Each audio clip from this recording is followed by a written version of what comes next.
Today we are joined by Yann Turchi. He is a professional hairstylist. Thanks for joining us today, Yann. Thank you for having me, guys. I'm really excited about what we're going to be chatting today. I'm also quite proud to be talking with my colleague from the American continent today, because from here in Paris, it's a good opportunity for me just to express a little bit and reach a different audience.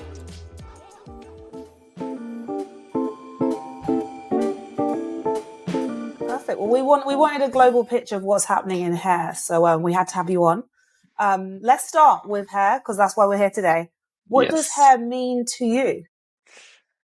To me, it kind of became just a way of expressing myself, really, just because now I'm more working on the fashion industry side, like making a lot of photo shoots, a lot of special projects, and I'm not anymore working on the salon side. So it just became a way of expressing myself, a way of communicating about who I am, what does represent me, what does represent my culture, and all those sort of things. So yeah, that's about it. Cool. And what was your career path into hair? Like what happened that led you to actually start doing it as a profession? I say, what were the steps you took? It started from a necessity because when I was younger, because I'm not that old.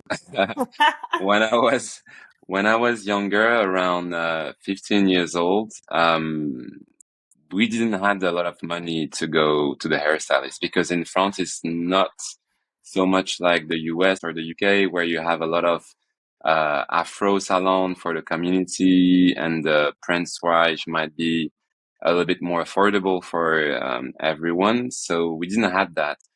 And so, when you're a teenager and you're going to high school, and then, there's girls around, so you want to look good, and, you want to have your hair looking good too.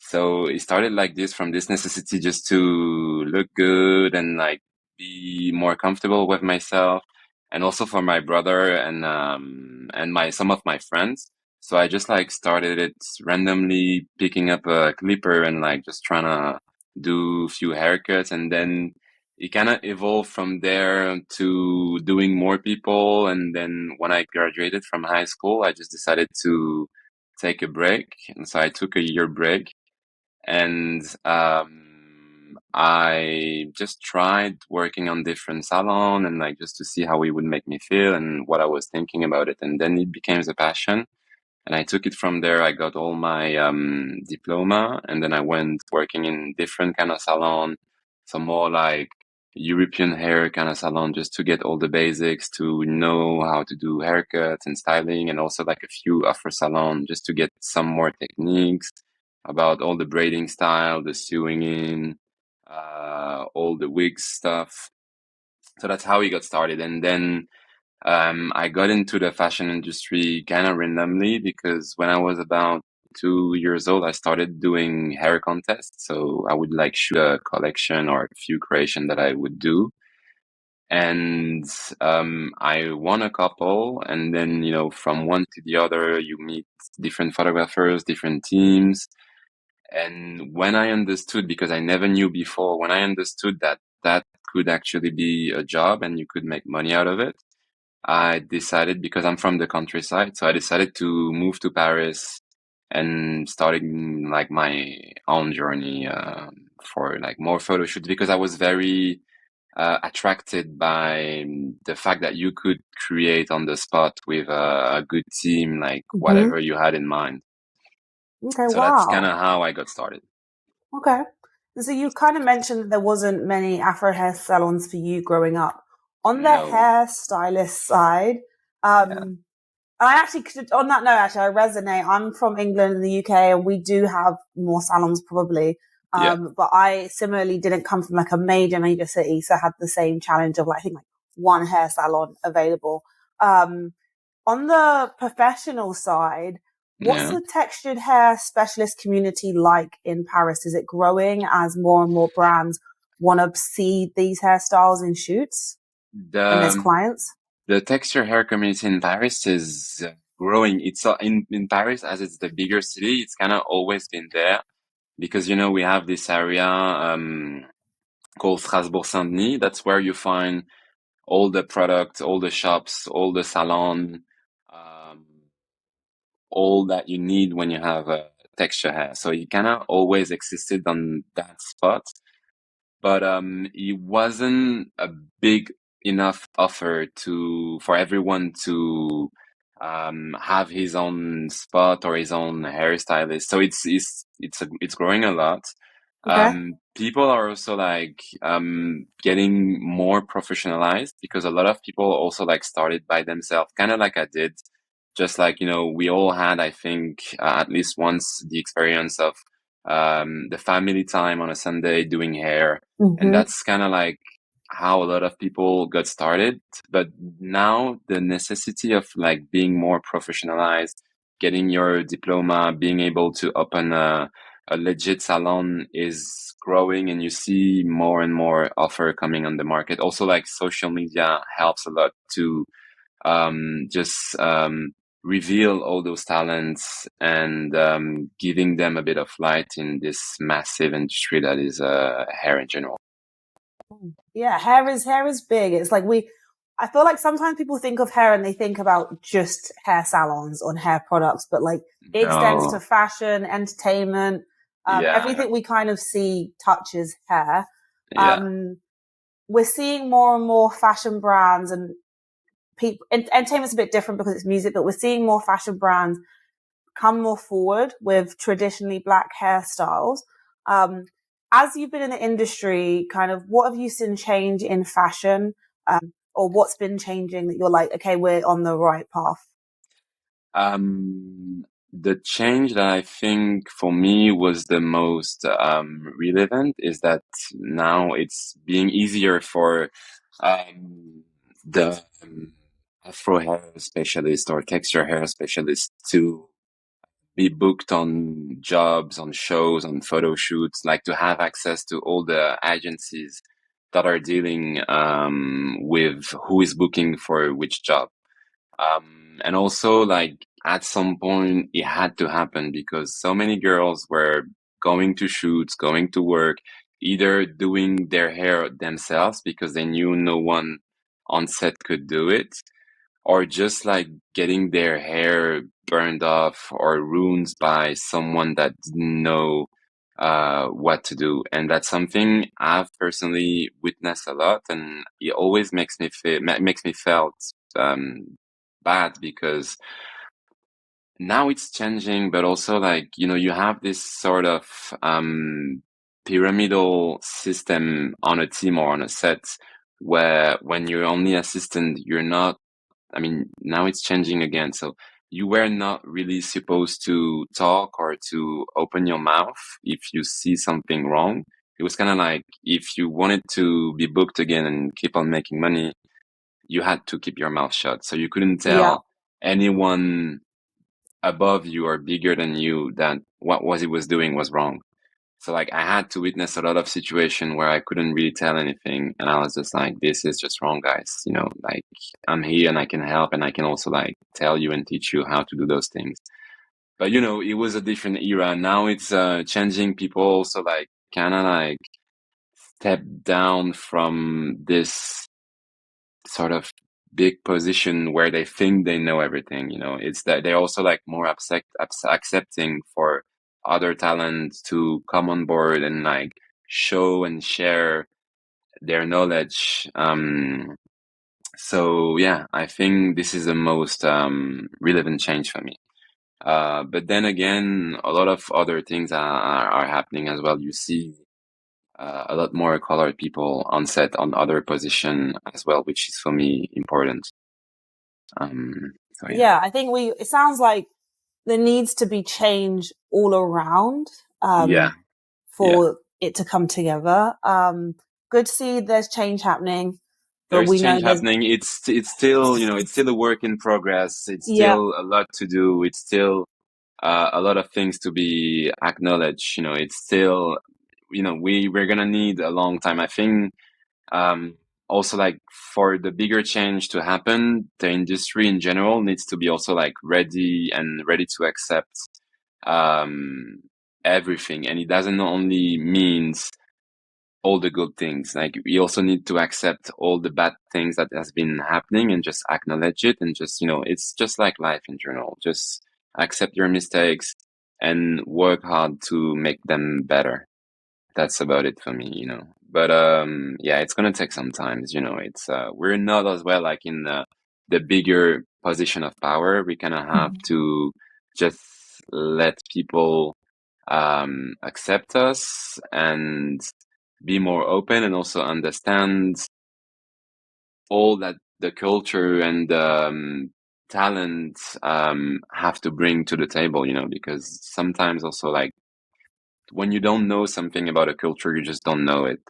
And sometimes you need someone to lead you through or into the culture. So it's just about, it's just, yeah, about to the people to just let a little bit of space and a little bit of um, yeah, space for in the conversation, just so people can teach and express and share everything about Afro culture in general, like if it's hair or makeup or styling or historical point of view.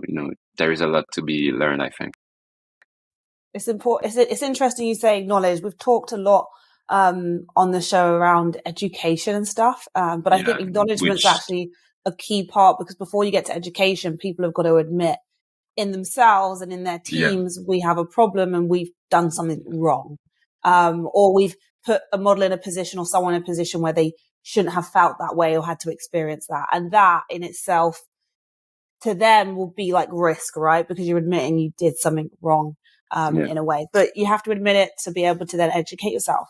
Um, let's talk a bit more about hair. Let's talk a bit more about what you do every day with your hands. Let's talk about wigs and hair pieces specifically. You're skilled in those. How did you become specialized in being able to create masterpieces with wigs? I did a lot of mistakes. I tried a lot of by myself. I ruined a lot of wigs. I lost a lot of money. But that's kind of how you learn, because back in the days when I got started, uh, wigs wasn't that big, or it wasn't that recognized in the hair industry. It was more like something that people would do by themselves, or you probably had a couple of artists or hairstylists that were good at doing wigs. But from my side, from where I grew up, I didn't had a lot of exposition or exposure to wigs in general. So when I moved to Paris, and when it kind of became more obvious to me, like, wow, there is actually so much you can do when you work on a wig instead of working on someone's hair, that it just got my attention. And for maybe a couple of years, maybe 2 to 3 years, I was just trying things again and experimenting, look at tutorials, and just like getting really interesting into how we make a proper wig, what's the process. Also, like just learning about how and what kind of wig I like, what kind of lace I like, what kind of texture, what kind of density. That's all the details and all the information you need to know about before you wanna do, like, I would say, like, go on bigger looks and go on bigger wigs, because all those things has such an incidence on the final result that you need to be able to control all those details for me to do a good wig. So it took times, efforts, trying, failing, being mad because, or frustrated because the reason wasn't what I wanted. But is just kind of like, for me, it was like a long research journey. It's just like Mm-hmm. you have to try and try again and see what product you like, and do mistakes in order to understand them, and then just know how to adjust. Because once you've tried and you failed, you kind of learn from it. You're like, okay, this didn't work, so I can maybe try this way or this way. And then you're like, oh, good, I found what I like. and it just takes a bit of failure to get Cool. to that point to me.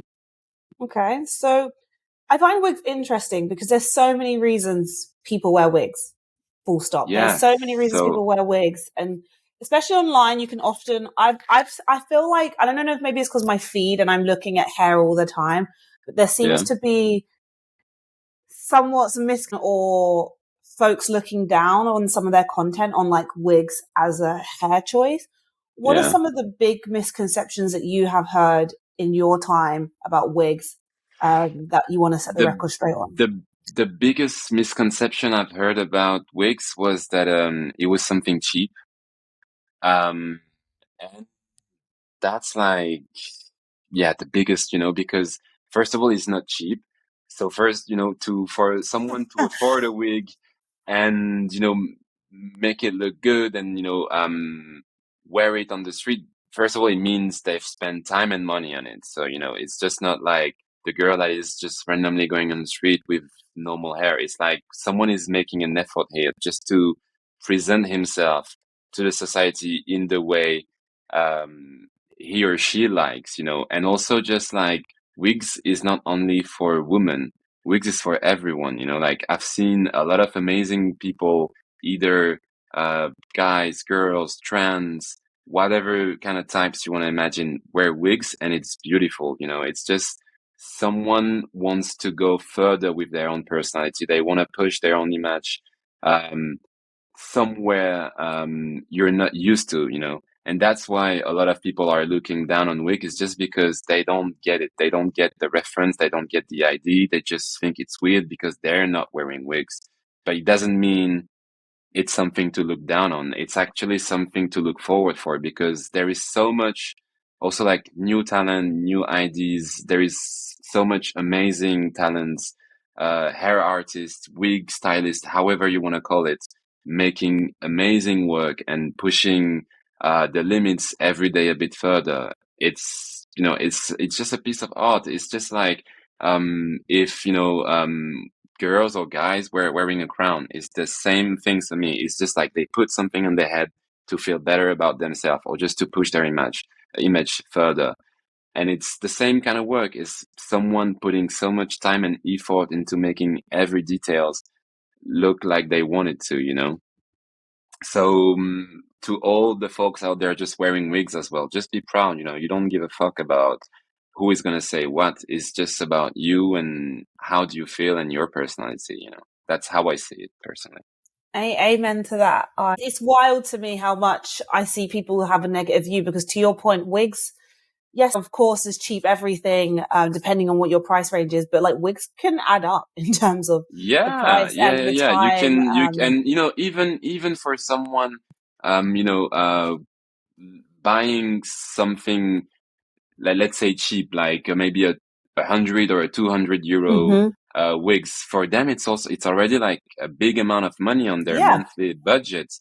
So it's a real effort, and that should be recognized. It's just like they want to look how they want to look. Leave them alone. Amen to that.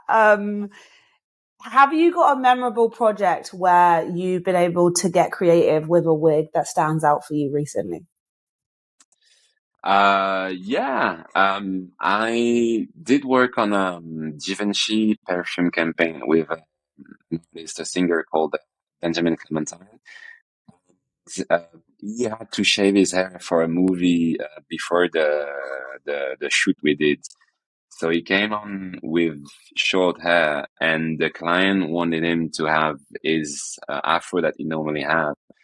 And so for me, it was a big challenge, because I had to reproduce his natural hair, his natural hairline, his natural texture into a wig, which is quite difficult when you really want to make it look 100% real, like texture Hmm. wise, hairline, everything. So it was a big challenge, and I made it happen to the point that the client on set didn't even realize that it was a wig.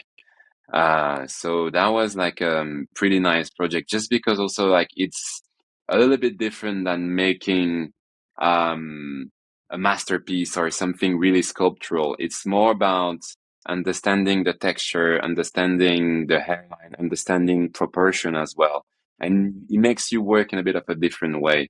It's more about um, sensibility in a way for me. So that was a good project, and I had so much fun doing it because also he was so surprised that I could make something that much real looking. So it was just a really good day for me. Did he take the wig home? Yes, he did. Of course, great. Yeah, yeah. That's when you know you've we've done a good been, job. yeah, and we've been working together since then. Like anytime he needs a wig for a project, or he needs me to freshen it up, or and even just like working together, we've been working together since then. So that's also was like a nice meeting for me. Good. You have to be creative. What helps you be and stay creative? First of all, resting. I'm gonna say resting. Just because I think we've been glamorizing the fact that to be creative, you had to be working on 24/7 to be a good artist or a good creative. And I'd like to glamorize the fact that we also need to rest and take some breaks and some times off for our brain to be able to stay creative and be able to have new idea and be able to be relevant in the time that we live. So resting is a big part of my journey into staying creative, but then I'm also big into researching, looking at books, getting in, and I have a big interest in history in general, just because I also think that a lot of things from our history, the African or Black American history in general, or even at a bigger picture. So yeah, I like to just look at a lot of books and research a lot on every kind of subject, just also because I'm sensitive to any kind of aesthetics really, and it helps me to build my own. So I like to look at a lot of different things, like see the bigger picture as possible. So then you can narrow down to what you really like, and it helps you having new ideas. Are there any brands or potential clients that you would love to work with or collaborate with? Yeah, I think in the hair brand industry specifically, there is a lot of brand I'd like to work with. Also because I think a lot of works needs to be done on the representation of texture hair in general. Um, so, like for example, a big brand like L'Oreal for me would be a dream opportunity because I know they have this line Mizani. I'm not sure it's really going on still, but those kind of projects would be super exciting for me because you really have the chance to have a super wide audience and just represent something that makes you feel proud and that you feel needs to be represented. But also like some smaller brands like Salwa Peterson or Shea Moisture, for example, just because I also think um, they've been doing a really good job until now, but still we can, I think, push a little bit more their image or their direction or their ideas into something sometimes maybe looking a little bit more real to me or a little bit more like the girl next door, because also I have to say on some Afro brands company, Mhm. they always kind of do the same kind of curls, super defined, super separated, and sometimes it's also good to represent the girls with tighter coils or tighter curls, and just like make something more for the people. I would say, because at the end they're buying the products and it would be nice to just give it back to them in a way.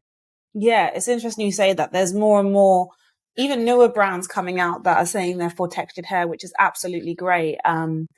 But it's interesting to see the balance of the representation of the different types of Yeah, hair textures and that's people in their yes, campaigns, yes, and they all do yes, lean one yes, way. But we yeah, know who's buying their product.